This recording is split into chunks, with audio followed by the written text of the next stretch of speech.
Um exemplo, para ele programar para desligar em 1 hora, 2 horas, enfim, o tempo que você quiser.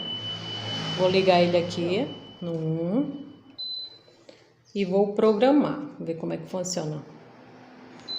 Ó, quando programa, aparece essa luzinha aqui, aí você aperta mais uma vez, ó, aí aparece aqui 2 horas, deixa eu focar pra você, apertar outra vez, 3 horas, que é 2 mais 1, ó, 4 horas, 5 horas, 6, 7, e aí desprograma. No tempo programado ele desliga.